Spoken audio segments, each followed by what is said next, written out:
नमस्कार, आप देख रहे हैं खबरों की दीवार सीजीवाल। मैं रुद्र अवस्थी।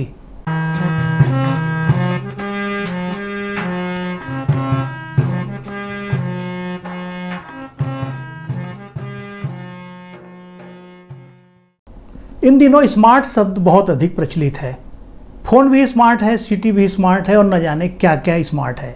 स्मार्ट शब्द की परिभाषा किसी विद्वान से पूछेंगे या इंटरनेट पर सर्च करेंगे तो जवाब यही मिलेगा कि स्मार्ट का मतलब हालात के हिसाब से बदलता रहता है, लेकिन मोटे तौर पर विद्वान, चालाक और होशियार को ही स्मार्ट माना जाता है। बिजली के स्मार्ट मीटर की बात आती है तो यही मतलब निकल कर आता है कि यह पुराने मीटर के मुकाबले अधिक चालाक और होशियार है और जिस बिजली विभाग ने इसे घर घर लगाया है उसके लिए यह अधिक चालाकी और होशियारी से काम करता है। कल्पना कीजिए, आपके घर की दीवार पर लगा एक छोटा सा डिब्बा जिसे स्मार्ट कहा गया। वादा था कि यह आपकी ज़िंदगी आसान बनाएगा, बिजली बिल में पारदर्शिता लाएगा और अपनी खपत पर हर पल आपको नियंत्रण की सहूलियत देगा। लेकिन छत्तीसगढ़ के कई घरों में आज यही डिब्बा गुस्से की वजह बन चुका है।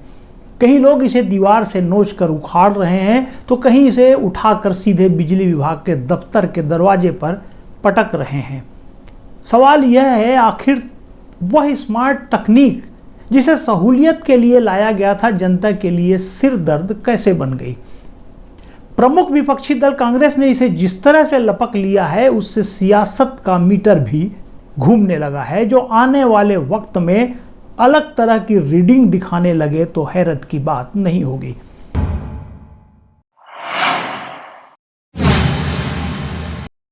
इस पूरे विवाद की जड़ में एक बड़ा विरोधाभास है। केंद्रीय ऊर्जा मंत्री मनोहर लाल खट्टर ने खुद संसद में खड़े होकर स्पष्ट कहा था कि प्रीपेड स्मार्ट मीटर लगवाना अनिवार्य नहीं बल्कि पूरी तरह ऐच्छिक है, यानी बिना उपभोक्ता की सहमति से कोई मीटर नहीं थोपा जा सकता। लेकिन छत्तीसगढ़ के गांव-गांव, गली-गली में तस्वीर कुछ और ही बयां करती है। शिकायत है कि बिजली विभाग के ठेकेदार लोगों की गैर मौजूदगी में बिना सहमति लिए घरों के पुराने मीटर उखाड़कर नए स्मार्ट मीटर लगा रहे हैं। यही विरोधाभास अब सवाल बन गया। जब केंद्र कह रहा है यह वैकल्पिक है तो जमीन पर यह जबरन क्यों थोपा जा रहा है?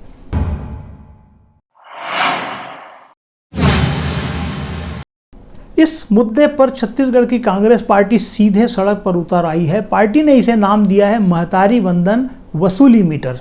कांग्रेस का तर्क है कि एक तरफ सरकार महतारी वंदन योजना के तहत महिलाओं को हर महीने 1000 रुपया देती है तो दूसरी तरफ स्मार्ट मीटर के जरिए बिजली बिल में 3 से 4000 रुपये वसूल लेती है। पार्टी के मुताबिक यह पूरी योजना जनता को राहत देने की बजाय बिजली व्यवस्था को निजीकरण की ओर धकेलने की एक सोची समझी रणनीति है। कांग्रेस अपने आरोपों के समर्थन में कई बिंदु गिनाती है। पहला यह कि पिछली सरकार की हाफ बिजली बिल की योजना अब बंद हो चुकी है। दूसरी बात यह कि बीते 2.5 साल में करीब 6 बार बिजली दरें बढ़ाई गई हैं, जिससे रेट 25 से 31% तक महंगे हो गए हैं। तीसरा और शायद सबसे बड़ा विस्फोटक आरोप यह है कि जिन घरों का बिल पहले 3 से 4000 रुपया आता था, स्मार्ट मीटर लगते ही वही बिल 12 से 16000 रुपये तक पहुंच रहा है। पार्टी यह भी दावा करती है कि घर की सारी बत्तियां बंद होने पर भी मीटर चलता रहता है और अगर लगातार 2 महीने बिजली बिल जमा न हो तो बिना किसी सुनवाई के अपने आप कनेक्शन काट दिया जाता है। दूसरी तरफ सत्तारूढ़ बीजेपी और बिजली विभाग इन आरोपों को सिरे से खारिज करते हैं। पार्टी का कहना है कि विपक्ष का काम ही भ्रम फैलाना और झूठ का जाल बुनना है, जबकि स्मार्ट मीटर और तकनीक को अपनाना आज के दौर की जरूरत और विकास की निशानी है। सरकार अपने बचाव में कई दलीलें रखती है, जैसे किसानों को 3 और 5 HP कनेक्शन पर करीब 5,500 करोड़ रुपए की बिजली सब्सिडी दी जा रही है। गरीब और एकल बत्ती कनेक्शन धारकों को 200 यूनिट तक आधे बिल की छूट मिल रही है। सरकार यह भी स्पष्ट करती है कि बिजली कंपनी CSPDCL कोई मुनाफाखोर निजी कंपनी नहीं बल्कि एक सार्वजनिक सेवा संस्थान है और स्मार्ट मीटर से मिलने वाला राजस्व विभाग के विकास में ही लगता है। पारदर्शिता के दावे के तहत सरकार मोर ऐप जो मोर बिजली ऐप का हवाला देती है, जिससे उपभोक्ता रोज की खपत खुद ट्रैक कर सके। साथ ही प्रीपेड और पोस्टपेड दोनों विकल्प देने की बात भी कही जाती है। और एक दिलचस्प तथ्य यह भी सामने आता है, बीजेपी के मुताबिक स्मार्ट मीटर लगाने की पूरी टेंडर प्रक्रिया साल 2022-23 में तब शुरू हुई थी जब राज्य में कांग्रेस की ही सरकार थी। सरकार का कहना है कि नई तकनीकी अपनाने में शुरुआती दिक्कतें स्वाभाविक हैं और इन्हें दूर करने के लिए भी उपाय किए जा रहे हैं।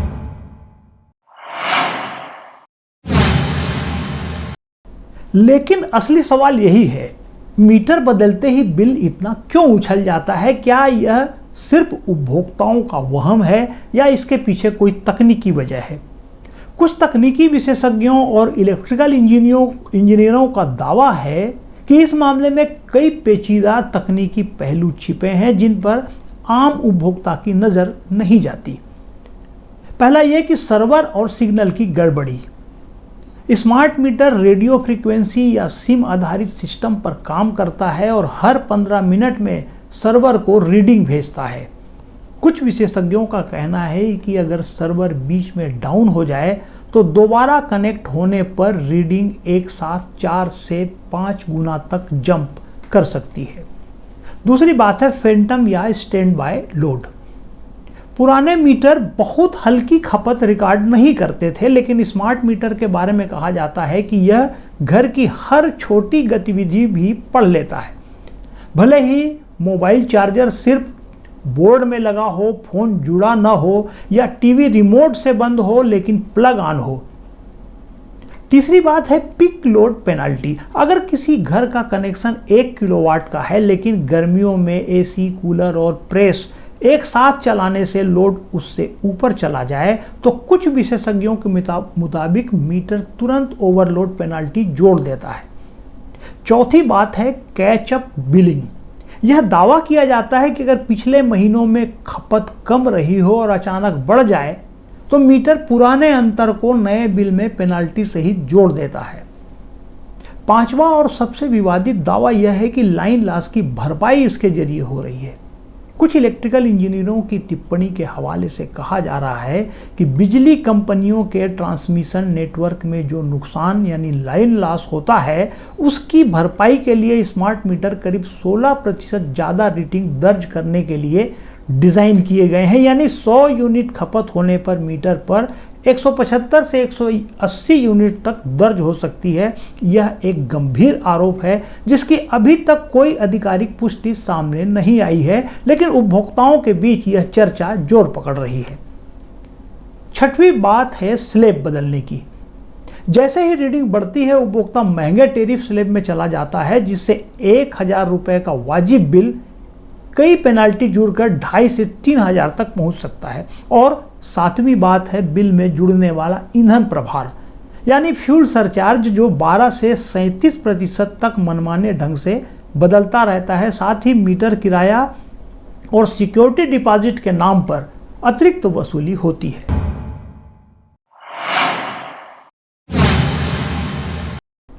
तकनीक का मकसद हमेशा से जिंदगी को आसान बनाना रहा है, न कि जेब पर बोझ डालना या मानसिक तनाव बढ़ाना। केंद्रीय मंत्री के साफ बयान के बावजूद अगर छत्तीसगढ़ में उपभोक्ताओं को विकल्प दिए बिना जबरन स्मार्ट मीटर लगाए जा रहे हैं तो जनता का गुस्सा भड़कना स्वाभाविक ही कहा जाएगा। बदलाव और आधुनिकता का स्वागत हर कोई करता है, लेकिन सवाल पारदर्शिता का है और अब तक बिजली विभाग हर शिकायत का साफ और तकनीकी जवाब नहीं दे सका है। इसलिए भरोसे का संकट कम होता नहीं दिखता। अब सबकी नज़र इस बात पर है कि क्या सरकार जनता के इस आक्रोश को गंभीरता से लेते हुए नियमों में ढील देगी और तकनीकी खामियों को दुरुस्त करेगी, या फिर स्मार्ट मीटर को लेकर उबल रहा यह गुस्सा आने वाले चुनावों में सियासी समीकरण बदलने का सबब बनेगा। चूंकि पिछले चुनावों के समय छत्तीसगढ़ में आम लोगों से जुड़े मुद्दे असरकारक रहे हैं। जिस तरह किसानों और आम लोगों के बीच धान की कीमत का मुद्दा पिछले कुछ समय से काफ़ी चर्चित रहा है, इसी तरह बिजली की दरों का मामला भी आम लोगों से जुड़ा हुआ है। बल्कि बिजली की दर के मुद्दे से शहरी और ग्रामीण सभी इलाके के लोग जुड़े हैं। लिहाजा जब भी बिजली के दरों की बात होती है, लोगों की नज़र उस ओर जरूर जाती है। पिछले चुनाव के दौरान भी बिजली बिल का यह मुद्दा चर्चाओं में रहा। 2018 में चुनाव जीतने के बाद कांग्रेस सरकार ने बिजली बिल हाफ करने का ऐलान किया। जाहिर सी बात है, इससे लोगों को बड़ी राहत मिली थी। लेकिन बीजेपी सरकार आने के बाद जो फेरबदल किए गए, उसका कुल जमा नतीजा यह है कि अब तक लोगों को बिजली का बिल अधिक भरना पड़ रहा है। गौर करने वाली बात यह भी है कि बिजली बिल आम लोगों से जुड़ा हुआ सीधा मुद्दा है। यह ऐसा मुद्दा है जिसे भुलाया नहीं जा सकता और हर महीने आने वाला बिल लोगों को इसकी याद दिलाता रहेगा, जो आने वाले दिनों में भी प्रदेश की सियासत पर असर डाले तो हैरत की बात नहीं होगी। छत्तीसगढ़ की जनता फिलहाल इंतजार में है एक ऐसे जवाब का जो सिर्फ दावों में नहीं बल्कि उनके अगले बिजली बिल में नजर आए। नमस्कार।